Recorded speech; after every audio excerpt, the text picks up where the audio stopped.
Okay, but I think it's time to learn. Nobody's here to discuss the Ramah schedule, and we're discussing the Ramah schedule because Miriam Krupka Berger, I think, right? Is that the official name? Is the associate dean at Ramaz. I don't know how many years you've been at Ramaz, and a lot, right? 16 plus. 16 plus. Whoa, you don't look a day over 17. So I don't know how you've been at Ramaz for 16 years. But then before associate dean, you worked the head of curriculum. Is really Ramaz, as I'm sure everybody knows, one of the premier, at least modern Orthodox, whatever Jewish day schools. So it's a pleasure to welcome back. Miriam spoke way at the beginning of COVID. And I think in March of 2020, in our first iteration of Zoom here. So we haven't had her back, and I've been trying, not through any lack of effort on my part, but it's a pleasure to welcome Miriam back for tonight's Parsha Shir. Okay, Bakasha, it's all yours. Thank you so much, Rabbi Kalman. It's a pleasure to be back. Things definitely got busy in the education world over COVID. What Rabbi Kalman did not tell you is that I have the honor and pleasure of having his daughter, Atara, teaching with us this year.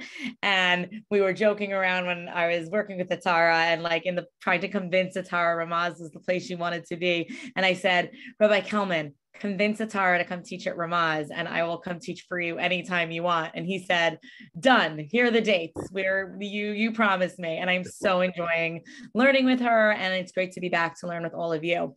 We're going to do something. Thank you. We're going to do something a little bit different tonight. And I hope you'll bear with me. I'm going to try to combine impressions I had of the Parsha as they came up this week with an educational journey that I think the educational world has been on and that I've been on in my own classes. And we're going to try to combine them together. So it's going to become kind of like a learning about the history of education when it comes to a specific type of Torah learning. So I'm going to share my screen with you. And let me just make sure I've got the right thing there. Okay, you guys all there? I was looking at the Parsha the last couple of weeks, thinking about what struck me, what do I want to talk about? And I'm reading through it and I'm like, wow, it's a really short Parsha, Nitzavim. But what struck me was that it is a locus classicus, or really the classic location for so many familiar psukim. As I'm reading through it, I'm like, oh my God, these psukim are so familiar, right? First of all, the ideas that it covers in this tshuva, free will, communal responsibility. And then all these psukim, as you read through them, especially if you're a day school graduate, you're like, you're reading through it. You're like, ha-mitzvah zot asher anochi mitzavim lo nifleiti mimcha v'lo rechoka, lo bashamayim hi, lo me'ever hayam. And I'll go through a few more later. You read it through and you're just like, oh, this is a familiar Parsha. This is a Parsha that strikes me. I've learned this before. I've heard it in songs. It's part of the vocabulary of the famous Gemaras that we learn. The familiarity of the psukim really strikes you. They're oft-quoted pieces. It is a familiar Parsha, right? You're stopping every second and you're like, oh, this is a good one. And I had mentioned the Parsha in class. And what struck me about these three psukim was I mentioned it in a 9th grade class, so a 14-year-old boy. And I was like, guys, it's such a great Parsha. It's lo b'shamayim hi. And the kid, it would happen to be his bar mitzvah Parsha. So talk about his very specific relationship with text that we're going to talk about tonight. And I said, lo b'shamayim hi. And this 14-year-old boy goes, lo b'shamayim hi le'mor miya lanu hashamayim yavnichel lanu v'yashmeinu otzav v'nasena. And I'm like, do you just quote that whole pasuk? That's amazing. You sound like one of my Chidon students who has so much Tanakh memorized that you start something and they're just kind of, finishing it. I do not know Tanakh that closely, that Baal Peh, but I just love when I'm having conversations with people where you say one word or two words from the Parsha and they finish the sentence for you. So the experience of looking at the Parsha, being struck by its familiarity to me in my own experience, even not being someone who can quote left and right. And that moment, really a moment of beauty in that classroom when that 14-year-old boy could just finish a pasuk for me, really got me thinking a lot about the idea of memorization. And this is what I want to really talk a little bit about tonight. My journey as a teacher, and a little bit more about the idea of what do we memorize?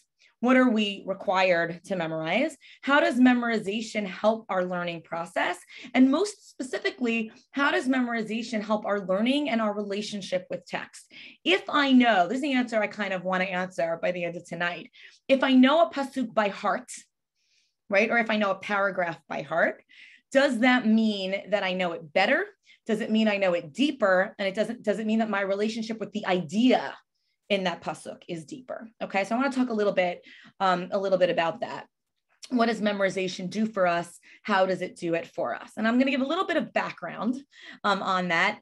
Obviously, hold on, I'll go here in a second. Obviously, our relationship, humanity's relationship with the nature of memory, right, goes back, really far. The ancient Greeks, Plato is usually credited with being one of the first philosophers to have a serious discussion of it. How does memorization relate to our memory of something? And this pasuk has a lot of commanding us to have a relationship, and our children to have a relationship with the Torah and the Brit. So we're going to talk about memorization as our relationship. So obviously, during the Middle Ages and before the printing press, memory served as a vehicle through which history and knowledge were passed between people and generations, right? Having a good memory was extremely prized, especially in the Middle Ages, and the improvement of memory skills was an extremely important topic, right? And they would distinguish a lot between natural and artificial memory, natural being what we're just each born with, artificial meaning what we can train our minds to do, how we can operate ourselves to memorize something. Can you train yourself to be a good memorizer, etc.?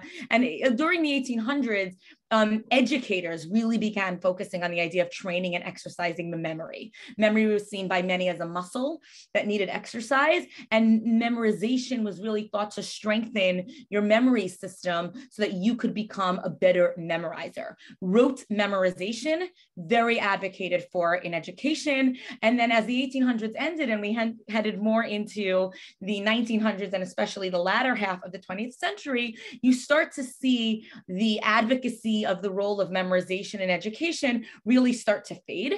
And then you see a lot of research from the end of the 1900s that indicated that memorization for memorization's sake does not improve learning. It's not good for kids. We don't want to do it.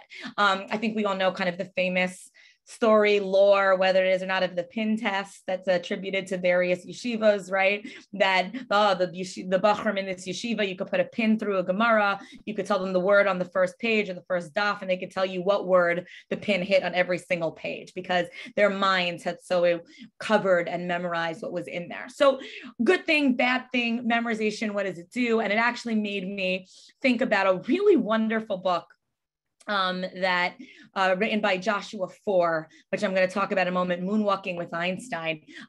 Josh Foer talks about in this book, and I'll quote a bit more. He's a freelance journalist, and in 2006, he won the USA Memory Championship. He's the kid brother of novelist Jonathan Safran Foer, and he basically was asked to report on something called the USA Memory Championship, and he shows up to this event, right, where there's all these like they call them mental athletes, right? And he shows up to this event and they're given all these different kinds of exercises they have to do. So you have 5 minutes to memorize a list of computer generated numbers, which are presented like so, on a page. And then you're given a certain amount of time to just kind of spit them out. There was another event where you're given like a deck of 126 color photos of different people with a first and a second name below each picture. You're given like a minute, memorize as many of them as you can, spit them back. You get a point for each one you get right. And he's watching these people do this. They're given like 2 minutes. And in 2 minutes, they're spitting back an entire deck of cards with suit and number, and he's just like, oh my God, this is crazy. How do people do this? And he turns to the guy next to him. He's like, are these people like geniuses? Do they have photographic memories? The guy turns back to him and says, no, they've trained themselves to memorize. And he's like, that's weird. And he decides he's going to see if he can do it, trains for a couple of years and actually wins it. And then writes this amazing book called Moonwalking with Einstein about the nature of memory in it.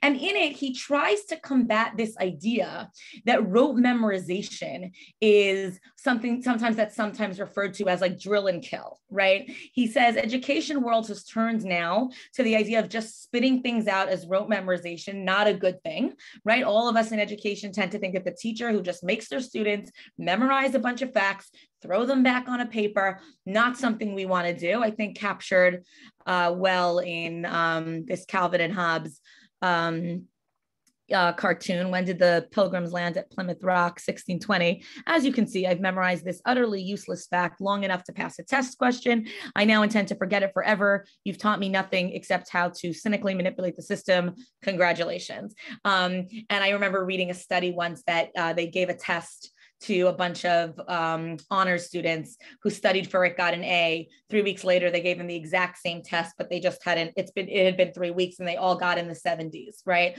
So just as a teacher, you feel like, great, like, what are we teaching them? They memorize things for tests, they spit it out, they dump it, we're done. What's the point? And Four in his book really tries to combat that a little bit by, and we'll get to the New York Times piece in a moment, but he says, we really have to think about the idea of memory, right, more comprehensively. And he talks about how in the modern world, we have completely supplanted our own natural memory with what he calls a vast superstructure of technological crutches, right? From the alphabet to the computer and the phone. They store information for us. In the olden days, I would have to memorize a shopping list. Now I have storage of information. I have a piece of paper, right? I have paper, I have pen, I have printing press, I have computer, I have phone. I put it down. I don't have to store anything, right? How often do we joke? I don't even know my husband's phone number. Like 20 years ago, I had every single one of my high school friends' phone numbers memorized. And what he does is that he kind of talks his way through this idea of memory and makes some really significant points about why, even in the modern world, the memorization of text can have an incredible amount of value. The rote memorization of text before you come to understand it or a deeper understanding, but the idea of just memorizing large chunks of text, having a relationship with the text where when someone says to you, Torah lo b'shamayim hi, and you can complete the pasuk, even if you don't know Rashi, Ramban, Midrashic, philosophical analysis on it at all, actually has value. And Rabbi Kalman, I hope this is okay. I want to throw this out to our audience here. Why? What kind of value does it have? If I'm a 14-year-old boy, and this was my bar mitzvah parsha, and I can't even, let's say I'm a kid who can't even translate it for you. I don't even know what I just said to you. For, and many modern educational, and including, by the way, those who advocate in English, the memorization of poetry.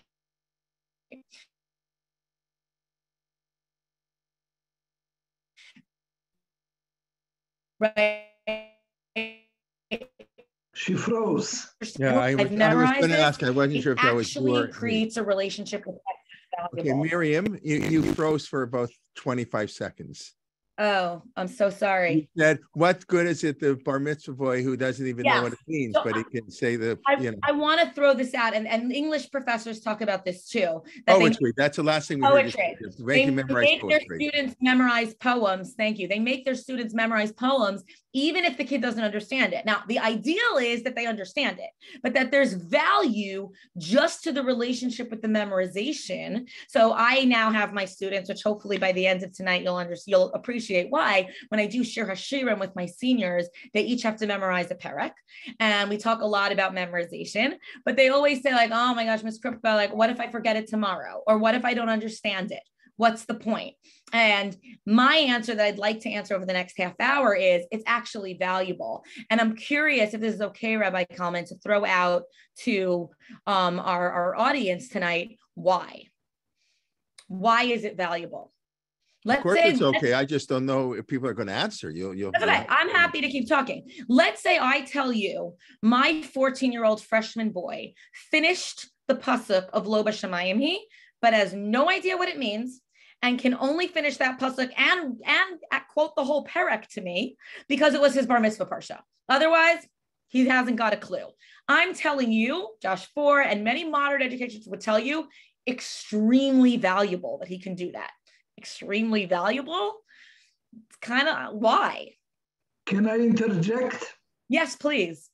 When it comes to Kriyat Torah, okay, if he knows it by heart because he practiced 100 times, if something happened, if the person, when he has the Aliyah Torah, when he reads it, his bar mitzvah, if a person beside him will interrupt him for 1 minute of his thought, he is going to miss all the words or the melody. Okay. I've seen it happen. So basically, if you just learn to memorize without understanding whatever the parasha or a novel or whatever it is, without understanding really, you're just doing by memory, you will crash. Okay. So you're taking the other side of the argument. You're taking the other side of the argument. You're saying rote memorization, it's not great. It doesn't hold up. It's not by itself. But if you understand the text and rote, and you need both. I am saying you need both. Okay. Thank you. Thank you. Great. Excellent. Lena and Mira, I think you have a raised hand. I agree with you. You need both. Can anyone make the case that even if you never get to level 2, just level 1, spit back, rote memorization of something has educational and emotional value? Well, this is Lena, and Hi. I'm on both sides. So, as a music, I was a music history teacher, and I used to do open book tests because to me it was more important that for history, the kids knew where to find and get the information than to actually memorize it.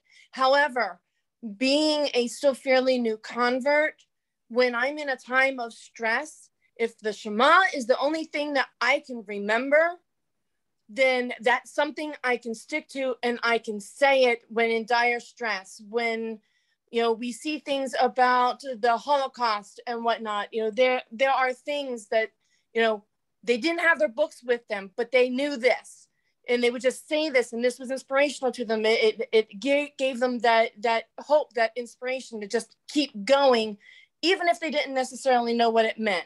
So on that emotional aspect of things, at least, you have that. Like I said, I like the other, but also being in difficult situations and knowing some certain things that, hey, this is, I'm God is on my mind, and this is where I'm going. This is my focus. This is my concentration. Good. So I want to go through 5 reasons why yes, the beauty of both, and you should memorize it, but also understand it more deeply. Open note tests. Don't make your kids memorize facts anymore. Very popular in history. That doesn't help them. I agree with that. But I want to go through 5 reasons why just level 1 is valuable. And the idea of music is going to come up a lot. Like I always tell my students, who's having more fun at the concert? The person who knows the band's song by heart, or the person who's never heard it before, right? And you might not even know. I joke sometimes when I first heard the song, Bye Bye, right? That's that song, or even there are a bunch of songs that I heard when I was young that I really enjoyed, even though I didn't know what it was referring to or what it meant. And there's an enjoyment you have of music that I think will speak to this in a moment. But I want to go through 5 reasons why the idea of rote memorization has value to our students. And there's point to make them memorize that poem, as in this New York Times opinion piece, that are interesting to me as a teacher, and then we'll bring it back to our pasuk. So this is just an interesting piece. You can look it up if you'd like. It's basically about a poetry professor who got stuck on a subway and ended up reciting poetry and getting the whole subway into the recitation, with him. And I think on the very first level, which was just mentioned by Lena, which I thought was really wonderful, is the emotional relationship with text, even if you don't fully understand it. The ability to say Shema by heart at night before you go to sleep, the connection to a song that you might have heard in your childhood, the idea that our emotional relationship, that boy in my class who was able to quote that pasuk to me, even if he doesn't understand it, now has a relationship with his bar mitzvah parsha and with those psukim that is valuable, that creates emotional depth in terms of his relationship with Parshat Nitzavim. It will always be his parsha. Those psukim will always be his. It matters if he understands it as well, but his ownership and his emotional relationship with it, or the emotional relationship that professor was able to create on the stalled subway car by reciting a Shakespeare sonnet out loud to those stuck in the car and are nervous and are now calmed by the sound of his voice, right? There is something emotional that is created for us that is valuable. That's level 1. Debbie Sondheim, go ahead. I find that if I work with students who have difficulty reading and I teach them, they master a poem. and they then own it. And they repeat it over and over again, and they are able to memorize it. There is tremendous pride, and it builds self-confidence, and they can then, whenever they want to, burst out in that and just recite it, not even if I ask them, but it, nothing breeds success like success, like that bar mitzvah boy. And the same thing, if there is certain cultural literacy that students can have from psukim that they know, that if it comes up in a conversation and they can then share that, it is something that gives them a tremendous boost of confidence that they know that oh, I know that. So I'm not in favor of whole prakim, but if you learn something that will then come up in a different context and they own that, it is marvelous. So you're now getting to, you mentioned this, and you're now getting to level 2 of the emotional relationship with memorized text. So one is just like that feeling of ownership. I've quoted it. But then I came across something really interesting, a very interesting study that basically, and how they did this study, I wasn't really, kind of clear how it was done. But what they basically said was that a relationship with memorized text, and especially recitation of that memorized text, changes and if your ability to pull on it when you arrive at a different context changes your relationship with the new context. What does that mean? Debbie, let's say you and I are standing outside and we are looking at a beautiful sunset together. And I look at it and I think, oh my goodness, what an incredibly lovely, beautiful sunset. And you look at it, but you've memorized some Thoreau or some Virginia Woolf, and you look at it, and as you're standing with me, you say, you quote Virginia Woolf on all her heart, I think, was liquid sunsets, or the feeling of heart were liquid sunsets. Your relationship, they have found in these studies, with not just with the text, with the sunset, is deeper because you've connected a special moment with a piece of literature that you know by heart, and that is part of a book you've read or an author you like, right? So basically, my relationship with the sunset has changed because you quoted that for me at that moment, and your relationship with the beauty, the experience of the beauty of the sunset, is actually deeper than mine because you were able to pull on a piece of literature that means something to you that you were able to quote. That blew me away. That blew me away because I'm not the kind of person who memorizes a lot, but I am often with people who've memorized. And you're standing somewhere, we're talking about forgiveness or we're talking about laziness, and someone quotes from Mishlei, and you think, oh, that's impressive. But to think that their relationship with the episode or the concept that they've just encountered is significantly and measurably changed by the fact that they're bringing a text to it, to me is very fascinating and is talked about now quite a bit in education. There's a book that came out a little bit, an English professor at NYU called Heartbeats, Everyday Life and the Memorized Poem. And if you're interested in this, you should look because Catherine Robson, she talks about how it's not just that you feel pride, that's level 1 when you quote a poem you know by heart, it's that your relationship with the thing you're quoting about or to is enhanced deeply. And for me, when it comes to the text of the Tanakh, right, that's really important because we are enjoined, in fact, we are commanded to have a relationship, right, with the text of the Tanakh. And we're very often told that that relationship has to involve lathe. In fact, in our very own Parsha, we're told at the end of the Parsha, right? That part of our relationship with Torah has to be about not just keeping the Brit Hashem, but being Mekayim it through being Molet Levavecha, through our hearts being connected to it. So if there's a case psychologically, historically made for the fact that the memorization of a text and your ability to recite it creates a deeper emotional relationship, not only with the text, but with the way you connect that text to life, that's a pretty great way of keeping the halacha that actually comes up in our own, in our own parsha, Tem Nitzavim Yom Kolchem. And as you go down that parsha, we're basically told that we have this obligation to have a relationship with the Torah that involves the heart. So that's number 2.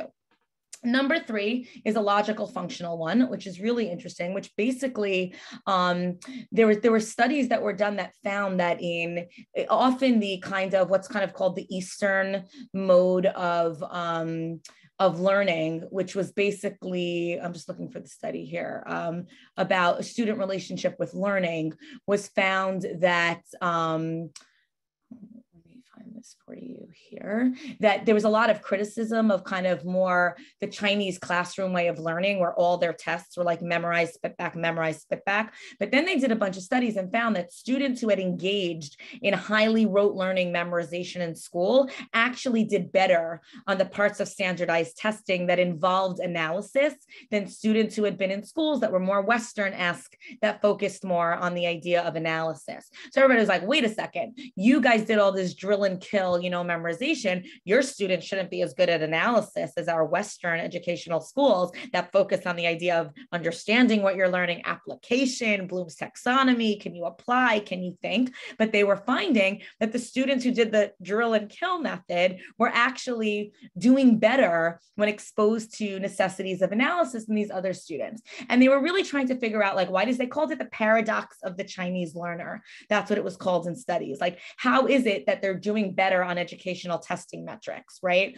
So what does that mean? And actually, if you Google, I found, like when I was looking through this over the years, the case against rote memorization, the majority of the articles and things that were coming up were cases for it. So the educational world is kind of turning back to this, primarily because of this paradox of the Chinese learner, and because of the emotional arguments that are being made. But also one of the things that they came up with was that memorization, there's rote memorization that hurts, but there's rote memorization that helps, right? And think about the popularity of like the schools are opening more like the Zilberman School in Israel, right? Where they spend a lot of time just kind of doing this memorization. What is the kind of memorization that rote memorization that hurts? And what is the kind that helps? And one of the things that was mentioned was this idea that the more you memorize in your mind, the more it helps in terms of working with your working memory that you have to think and solve problems. And let me give you an example of this. You can understand kind of what I mean here. So if you go back a minute, and we'll get to Joshua 4 in a minute. Let me see if I have that here for you. Oh, didn't include this in. Hold on for a moment. Let's say I say to you, President Roosevelt was president in the 1940s and the United States of America. Now you guys are Canadian, so I don't know, but you might recognize exactly what I mean, right? Because I'm referencing things, names, United States of America, 1940s, Roosevelt, that are things that are familiar to you. They're part of your rote memory. You never actively maybe applied those things to rote memorization, but you're able to have a conversation with me now about the 1940s, about Roosevelt, because those are things you know. I don't have to start from scratch with you. They're dates, they're concepts that you know.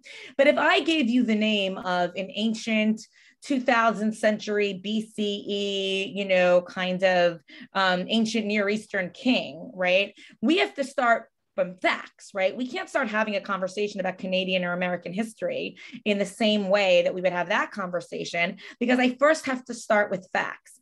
And the argument in education is that the more you have in your memory from things that are just kind of part of the way you function as a thinker, the more you're able to actually engage in higher level learning. So it's not just about boosting self-confidence and love. You're actually strengthening your ability to engage in higher conversation because you have put more things in your memory. So you might say, well, it's ridiculous to make kids memorize multiplication tables. Nobody has to figure that out anymore. We have calculators. And yet any math teacher will tell you that if you want to get to any higher levels of learning later in life, you got to be able to do those quickly in your head, and that it's worthwhile to teach those lighter steps to students earlier so that they can engage in higher level learning more. So that's kind of number 3, which has this kind of logical functional step. And finally, two more. Two more I'm going to go through quickly, and then I'm going to talk about the problems with the process and bring us back to our Parsha. Is, first of all, it indicates value, right? Think about the construction of a canon, the choice of which poems we assign to students to read at various grade levels, right? Or the source of which psukim we expect students to know in their working memory, right? Lo b'shamayim hi, or ones that you look at and you're just like, I would expect an adult who's had a yeshiva education to be familiar with that pasuk. Why? Why would you expect them to be familiar with that? Because they're important.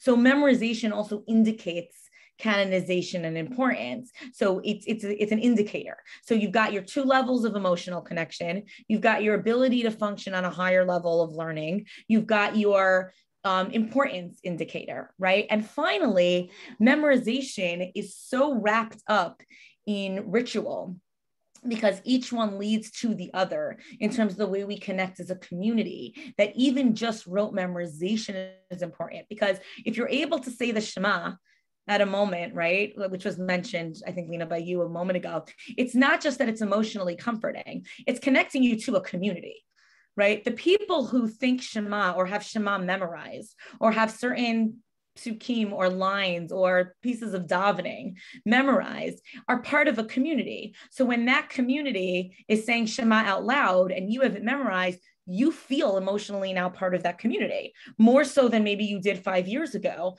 when you didn't have it memorized. So now when Kiddush is said out loud and it's not new to you, but it's something that you know or you've memorized because you've heard it every week, you're now a part of that community. The same thing goes if someone is a fan of an esoteric band and they start to sing and someone else in the room is like, oh my God, I love that song, and they're singing it together. It's not just the emotional connection to the song or the band, it's the emotional connection to each other. Right? The dual memorization, the partnership, the communal memorization involved also, by the way, with ritual, because there are a lot of studies about ritual improving memorization, and memorization improving ritual are all things that bind us together as a community, and are things that when we pass them to our children and they pass it to their children, another requirement in this parsha, that not just the text, but the emotions of who we are passed to our children, are passed through memorization. So those are my 5. The 2 levels of emotion, the logical construction, the indication of importance, and the building of community. Those are the 5. Great. Okay, here's the problem. It's really boring and it's really hard to do. So when I make that case to my students and I go memorize your parak of Shir HaShirim, say it out loud, feel the pride, connect to community, sit at a Pesach Seder or listen to it read in shul on Pesach, and you'll feel so much more connected to community. They can logically agree with me on all those things, but you still have your studies that you're going to read all these things and you're going to forget them all. Right? So what do we do to get to a point? And I threw on the source sheet, which I'm happy to share later also, that TED Talks, if you're giving a TED Talk, basically you're told you need to memorize it, not just memorize it, but you have to memorize it to happy birthday level, which means that if someone's singing happy birthday, you can sing along and still do other things. Like, it's not like you have to focus on it. Like, I memorized it and I focused it, but it's so part of, like, you just know happy birthday that you could be taking a picture of the birthday girl and still sing happy birthday. So they always say, like with TED Talks, that people giving a TED Talk should memorize it to happy birthday level, because when it's part of them, they'll be able to present it more emotionally. They won't be focusing on the memorization part. They'll really be able to be a part of the talk. Great. How do you get, that's hard. That's hours and hours and hours of like trying to memorize something or listening to it or putting it to music, which is a very good memorization technique. So the problem in education is, right, it's boring. And also in how we're retrieving it, right? We're asking them to give it back to us by like spitting it back or putting it on a test, right? And the idea is that how can we, as educators and as our relationship, if I open up Parshat Nitzavim in shul this Shabbos and I'm reading it through and I'm like, oh, I love this stuff. It sounds so familiar. I wish I could memorize it. How do I get there? How do I get to a point where I have that memorized relationship with text, where I'm the person who, is reciting Shakespeare sonnets on a broken down subway because it's a part of who I am? And that is obviously the most complicated part of all of this. And there are a number of solutions given to that. Some of them easier than others. So number one, studies that have looked at this have said, you need to memorize for a purpose. can't just be that you're sitting down and you're memorizing it because you're like, I would really love to know this parak by heart, or I would really love to know this Shakespeare sonnet by heart. I believe it will help me. You have to be memorizing for a greater purpose. So for instance, if you're memorizing a song because you love the band or because you're about to go to a concert, that might be one purpose. My favorite example of memorizing for a purpose is bar mitzvah parshas, bar and bat mitzvah parshas, right? Like the idea that they're not just being told to memorize it, they're memorizing it because it's a moment in their Judaism and in their development as a Jew that's important. It's going to be performative. Think about how actors memorize scripts, right? They don't just sit there going, well, I have to memorize this now, so I better sit down and do it. They're memorizing it for a part in a play or a movie that has meaning to them. You have to memorize for a purpose. What is that purpose? And I've often spoken with people about, well, they'll say, how do you feel about girls laning? And I'll be like, put all the politics and, whether or not bar mitzvah girl, put it all aside. And as an educator, I will tell you that the pride in many of my boys' voices when they tell you about their bar mitzvah parsha and their relationship because they have memorized for a purpose has left me with everybody should have that opportunity if they can have it. If they're in the community that's good with it, give everybody the ability to memorize with a purpose. And I think that's why so many of our rituals involve recitation, because when we recite the Haggadah every year at the Seder, or when we recite Shema at night, or when we are doing a million things, tefillah every single morning. It's boring. My students say, oh my God, Shacharis. It's the same thing over and over. If I could do my own davening, I would love davening. But the reason so much of our ritual, prayer, recitation, and ritual is associated with repeating a text is because there's an acknowledgement that recitation and memorization for a higher purpose. I'm doing this because I want to daven for the Amud, or I'm doing this because I need to know this for the Seder, or I'm doing this because I have to say it every night before I go to sleep, will allow you to memorize that text and then will allow you to pass it down and have all of those 5 benefits of memorization that we discussed earlier. So that's number one. Number two, a way to kind of do this, memorizing this is to actually discuss its value. So when I've talked about this with other educators, they say, don't just tell students to memorize something, tell them why. Give them this class about the 5 purposes of education and memorization and let them actually buy in to what they think they're doing. And the final one always given is, and I know everybody here will like this, memorizing what is understood is always easier to memorize. So you might memorize a song, or you might memorize a bar mitzvah parsha even without understanding it. But if you want to make memorization easier, the first step is understanding. So don't make students memorize something and then learn it. Learn through something with your students and then ask them to memorize it, and they'll get there, which changed the way I thought about Shir HaShirim, because I started thinking, instead of me saying, take any parak of Shir HaShirim, even the ones we didn't do in depth, and memorize it, I should say, take the 2 parakim we really covered in depth and memorize it, because they will more be able to memorize it if they understand it. And that's where the 2 go hand in hand. They might both be valuable in different ways, but if you believe in the value of the rote, you have to start with the understanding in order to get to the rote. And that's kind of important. There's a joke that there was an elderly couple who had been experiencing declining memories.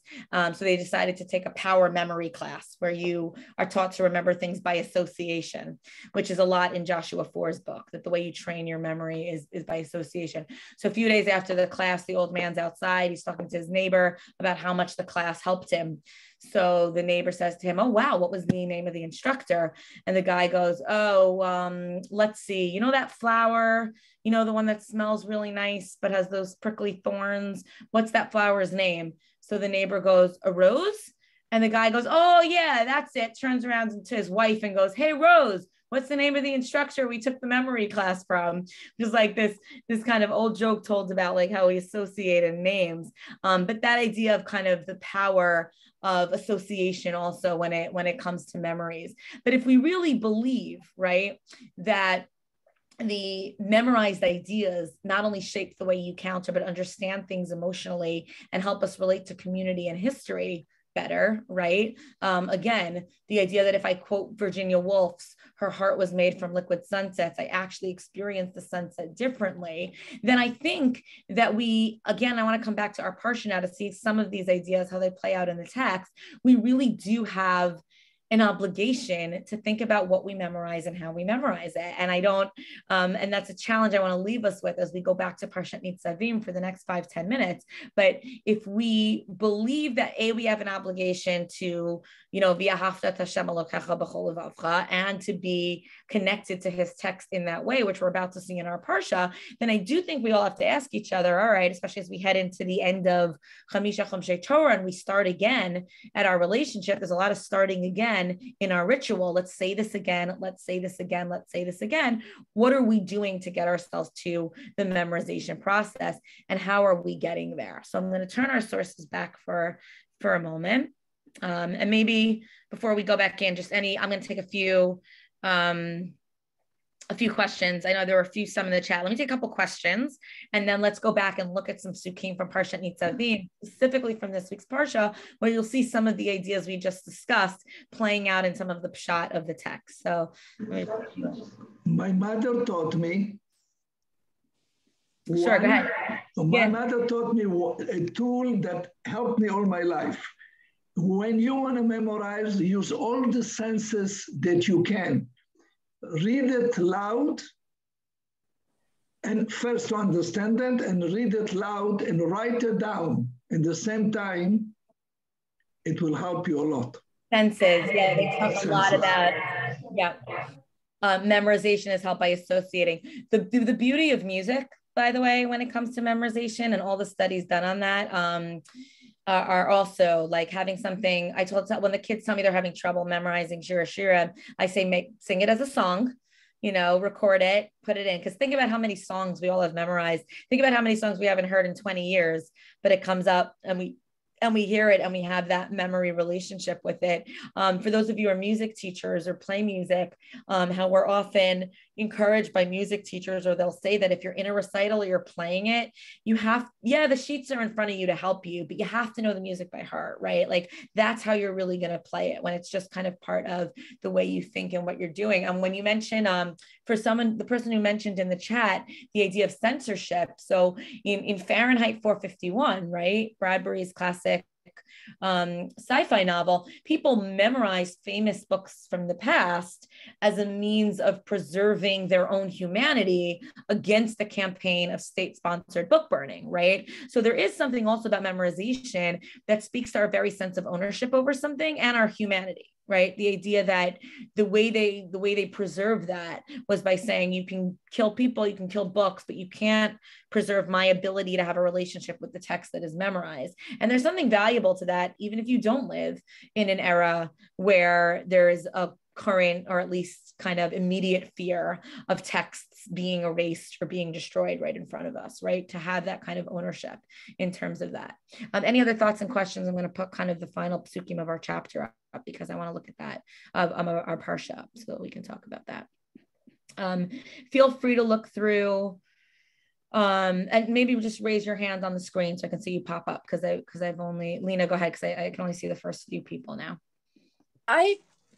The question that Mira and I both have, my wife is here with me. Hello. The question that we kind of come to is, we're understanding, going along with, your 1 through 5. It's just once you got past that very first part, it's almost like you're moving out of rote into other things, because usually rote is, hey, I'm studying this for a test. There's an obligation that I need to spit it out.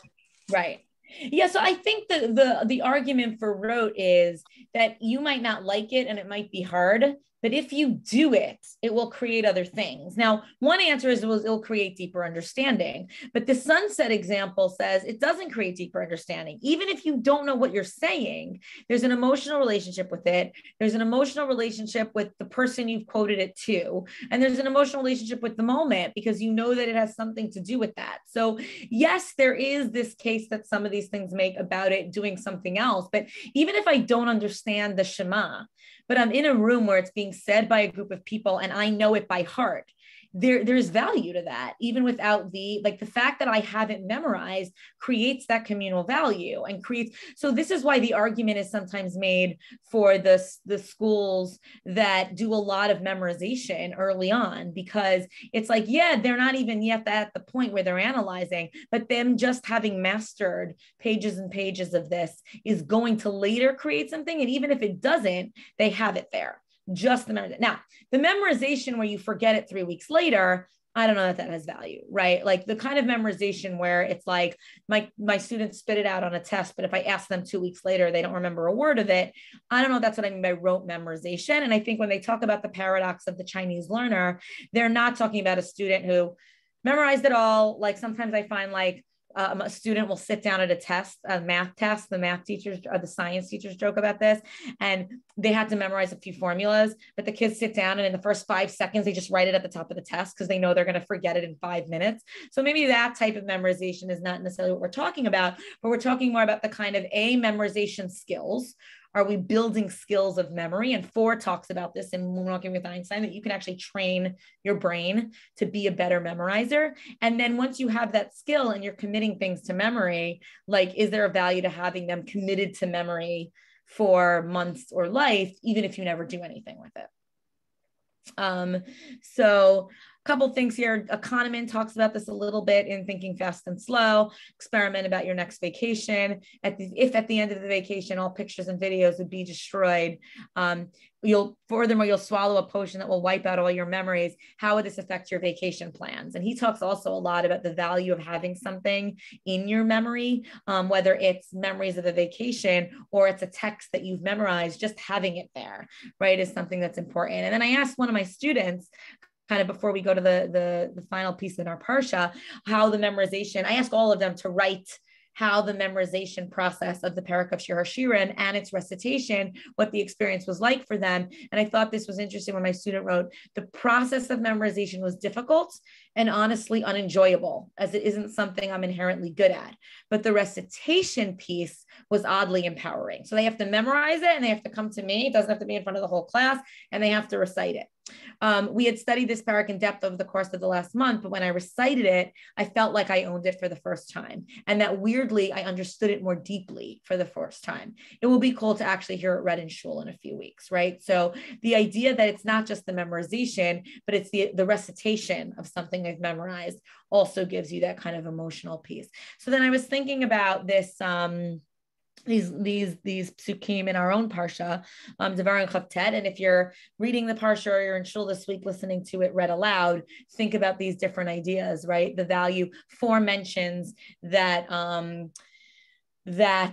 nowadays we read to gain knowledge. Like I open a book and it's because I don't know what's in it and I'd like to know. But in the ancient world, when people didn't really have access to books and there was like one book in every town, a Bible or an almanac or whatever it was, most people who came to read that book were already deeply familiar with what was in it, and that you were just reading it. Reading was not an act of learning new knowledge. Reading was an act of recollecting, right? Of reciting something together as a community. And you already knew. Very often, most people couldn't read. So very often the person coming to read already knew exactly what it was they were about to read before they read it. So they weren't reading something because they were looking to gain something new from it. They were reading as an act of communal empowerment, communal memory, communal recollection. And then he says the closest thing to that nowadays is the idea of the Torah reading in the Jewish synagogue, because it's so difficult to read. It doesn't have that. You actually have to come already knowing what it says,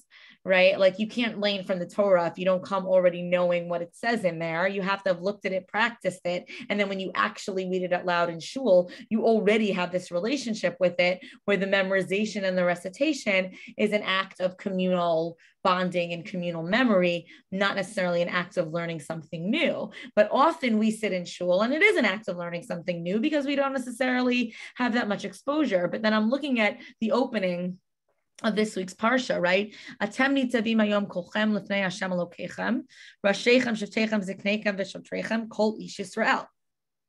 Tapchem neshechem v'gercha asher b'karav machanecha mechotev eitzecha ad shoev memecha. So you're all standing here right now. This is Moshe talking to the Jewish people, all the all the pieces and demographics of your society, you and your children. La'avercha b'brit Hashem Elokecha u'balato asher Hashem Elokecha koreitim hayom. And you're here to keep a promise and to keep this brit with me.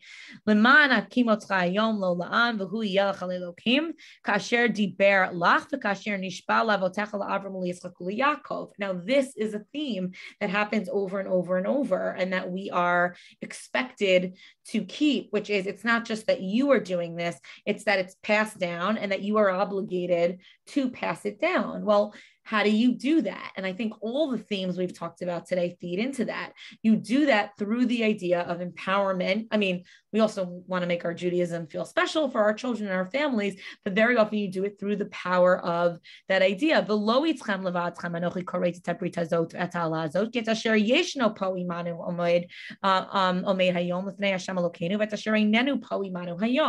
I'm making this breed, this treaty, this covenant, not just with you, but with all the people who are not here. Who are those who are not here? I mean, this is the source of the famous midrash that all of our souls were at Sinai, right? So when the original Torah was given, right, when that text and these psukim were there, we were all there in some point, and there's this obligation now for all of us to kind of take these texts, pass them down, commit them to our minds, commit them to our memories, and think about them in that way. And a lot of the ideas that are going to appear in this parsha that are famous, right? Torah lo b'shamayim he, right? It's not this kind of out there thing, but it's something that has to be part of the way you think, the way you are, your daily vocabulary, your daily life. There are a lot of psukim which you'll notice if you read through the exhortation and the command to have Torah as something that you connect to. There's a lot in there that basically says, lo b'shamayim he le'mor mi ya'aleh lanu hashamayim v'yichel lanu v'yishmeinu atav v'nasena, right? Like, it's not just that you can say, somebody bring it to me and I'll do it. It has to actually be a part of the way you emotionally connect to the text. And I think thinking about these ideas of memorization, how much we memorize, how we are mol et levavenu, which is also in this week's parsha, right? How we literally kind of are making it part of our working memory, whether it's something we've memorized or it's something we just know, has a very strong relationship. And it's interesting to me that you have all these places in the Gemara that really are helping you to memorize, right? The Gemara had all these mnemonic devices that they say are a result of the need to memorize. Right? Like at the Seder, the Gemara in Eruvin talks a lot about how often things need to be repeated so that they can be committed to memory. Midrash Agadah is one big strategy for memorization. Stories, letter devices, asmachta is pointed to as a memory device. So you've got all these memory devices. It is also interesting that there's a halachic argument about, are you allowed to memorize large pieces of text? And that some of the Rabbanim were nervous about that because they felt if you did, you would no longer turn to text, right? You would say like, I don't need a sitter when I daven, I know it by heart. So there's a halachic discussion about whether memorizing too much is bad for you, but I think that's also, especially when you have access to text and you want to use it. So that kind of comes up in the literature and in history also. But the idea that we are not just storing devices for facts when we memorize something, but that it's very much a part of who we are in our relationship with Torah is something I've thought about significantly in my educational journey with my students, and that I do think we are all obligated to think about more carefully as we think about the brit that we're being koreit as we are Nitzavim in front of God, especially as we move towards re-accepting the Torah every year, Simchas Torah, and etc. So happy to take any final thoughts or questions on this, and I'm also happy to drop any resources or links to articles, that I've mentioned here as well. Lena, I don't know if that's an old hand up or a new comment. Sorry, that was old. Legally blind here, so that's okay. Not the best tech savvy. Sorry. No, don't worry. I didn't know that. I'm gonna drop a quick piece to a New Yorker article that I enjoyed also, that was about why we should encourage memorization of text, memorization of poetry, and I believe the source sheet goes through a couple of things, just different pieces of this that are also interesting. Josh Forrest is on there too, that I think is worth reading, and the book's excellent. Really, basically talking about how our memories make us who we are, and the extent that our memory training, he says, is not just for the sake of performing party tricks.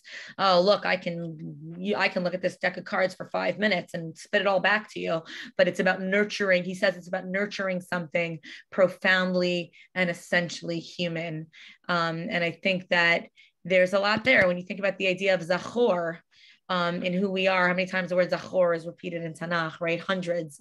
Or Yerushalmi's book on Zachor, on memory, that the things that we commit, not just the things that we have as part of our communal memories, but the things that we actually commit to memory, are very much a part of who we are as individuals, as family members, and as community members. So, and I think that was a lot of what Moshe was really trying to say to the people as he sent them out also. Make this text and make these experiences part of something that our happy birthday memorized, that they're not just things you have to focus on to memorize, but they're just so part of who you are in your daily vocabulary as a Jew, that no matter, even when you're doing other things, they're there, they're in the back of your mind for all the reasons explored.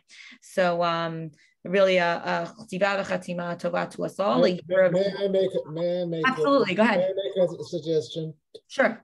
It seems to me something that you haven't mentioned. Both the Tanakh and the Talmud, our two basic texts, are hypertexts, and we can only really appreciate them if the more we know, the more we remember of these texts, the more we can make connections in them and appreciate them. Yep. So the hypertextual nature of our basic texts recognition is dependent on our memory. Yeah, I actually think it's a really, really good point. Intertextual study is also very, very dependent on memorization, right? Like for you to be able to say, I know that when I come across Esther, Megillat Esther, which is full of references back to Torah, right? Like intertextual references. The only way you're going to know that is if you know the text of the Torah so well that you're recognizing them. So your ability to connect text, I didn't even mention that, and it's a really important point. Your ability to see the relationships between texts, to know when one text is referencing or quoting another, is also dependent on how much you've memorized one or both of them, which is really important because there are some really beautiful ideas inherent in the later books of Tanakh or the Gemara where it's quoting something earlier. You're only going to recognize that, right? Think about the beauty of when I remember reading once that back in the day when I used to watch Gilmore Girls, that like half the things they say in that show is like a quote from pop culture or something. And like, I didn't appreciate that part of the show. It didn't have meaning for me because I didn't know half the things they were quoting. But if you did know it, right, those things they were quoting, then your appreciation for the second thing is so much higher. So when you look at some Mefarshim who clearly knew Tanakh by heart because they could get to something later and then they would tell you like, oh, that's earlier, that's there. And they didn't have Bar Ilan or Sefaria to do a search on where that phrase occurs earlier. They just knew it. Their relationships intertextually were also really powerful. So why do you think you didn't mention that? Why was that not important enough for you to list among your, any idea?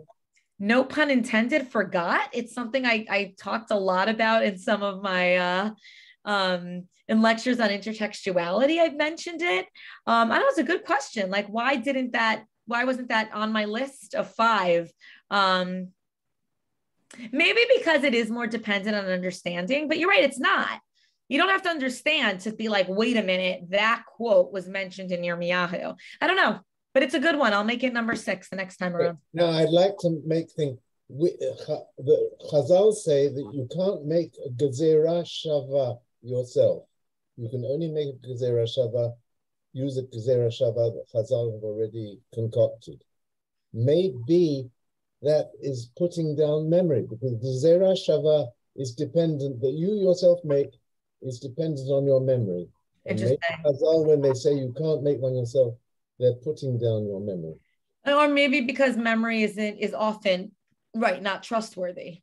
You think you remembered it and you think you're building a case for something, but maybe you didn't remember it accurately, and therefore we're not building Gezerah Shava or Halacha based on what you think that memory was. And look, that's a whole other topic, right? How memory can be faulty. So are we sure we want to put so much emphasis on memory as a value when, and again, they're not mutually exclusive ideas, right? We can value it as something and also recognize that it's often, can be implanted or can be driven by emotion or can be misrepresented or can be not, or can be very subjective. So there are definitely things to keep in mind. But just because something is subjective doesn't mean it doesn't have enormous value, right? In terms of what it is that how we relate to it. After your research, all the high-tech development, what does it do to our memory? I mean, there's a ton written about how we are just awful. We are much worse at memorization now than they ever were in history. We don't have to do it. Again, like I said, I barely remember my husband's phone number because I don't have to, because it's stored in a database, right? And it affects so many things for us. But does it reduce our ability to remember due to the fact that we use less the tool of memory? Yeah, I mean, there's a lot out there that claims that it does. I mean, there's a lot of discussion on this, obviously not just in the educational world, but in the anthropological, psychological, philosophical, theological, right? Like what's happening to memory. But I think it makes me proud that so much of our tradition is still steeped in the need for memory. I think the Shema example is great. I mean, there's so much of what we do ritualistically. I mean, even the idea that like we read the same text over the course of the year, every single year. Think about what we're coming up. We're starting again. And yeah, you can look at it as like again, or even davening. This whole shir, this whole idea, when I think about it, I really try to tell my students, gives me so much more of an appreciation for communal tefillah, right? Or ritualistic prayer. Yeah, we could all open up and say our own things every morning. Thank you, God. But the idea that inherent in our ritual tradition and religion is the idea that we have memorized texts that we share as a community and that we have on hand personally is extremely valuable, especially in the modern world where so much of that is lost. In the Yemenite tradition, in Shabbat, there is a child below bar mitzvah. When Kriyat Torah takes place, he will stand and he will recite the Targum Onkelos by heart. So you have the reading the Torah, and then a child below bar mitzvah will stand and will say all the translation of Onkelos by heart. Yeah, and there's something, I think, hopefully what we get out of this is that there's something beautiful and valuable to that. And maybe it's less valuable if that child never gets to a place where they understand the word of it. I agree. It's far more valuable when it takes that on, but there is something about that is valuable in and of itself. Thank you. Of course. Everybody go memorize a parak of Tanakh now, and then we can regroup and talk about how it felt. Thank you. That's in Chidon. Okay, I'm a big memory fan. That is my shout out for Chidon. I'm a big memory fan. I think it's important. And all of Torah Sheba'al Peh used to be for memory, right? But anyway, okay. Thank you a little for that. Very interesting. A little bit different, which is nice. Not your standard like Parsha Shir. And right, that's what I thought we would do. That's good. Okay, next week Shalhavet Schwartz will be giving the Parsha Shir, and next week, of course, Rosh Hashanah. Wish everybody well. Tomorrow I'll have my shir, regular shir at 9:30 in the morning. A closer look at the Siddur, and next week, obviously, no shirim on Monday, Tuesday, but we will have a triple header on Thursday. Alex Israel and Benny Gazunte will be finishing their series, but also Dr. Michelle Friedman will be giving a special psychological talk on Tshuva, the power of forgiveness. That's at 10:30 a.m. on Thursday. So if you haven't registered yet, please do so for that. So that next Thursday we'll have 10:30, 12, and 1:15. We'll keep you busy the day after Tzom Gedalia. What else to do in a Aseret Yemei Tshuva? Okay, and then of course my shir also will be next Friday. So we'll have of course the Parsha night. So next Thursday we've got 4 shiurim in the day. So that's almost like Yom Kippur and learning. Okay, everybody. Thank you again. Thank you. And, Thank you. Thank you, and thank everybody. If I don't see people before Yontif, Shana Tova, Ktiva v'Chatima Tova, all the best. Shana Tova. And okay. Thank you. Shabbat Thanks for Shalom. having me. Shabbat Shalom, Laila Tov. But we still, okay. Be well, everybody. Thank you, Rabbi Kalman. Thank you. Shana Tova. Thank you, Shana Tova. Thank you very much. Okay, bye-bye. Yes, Kayach, thank you.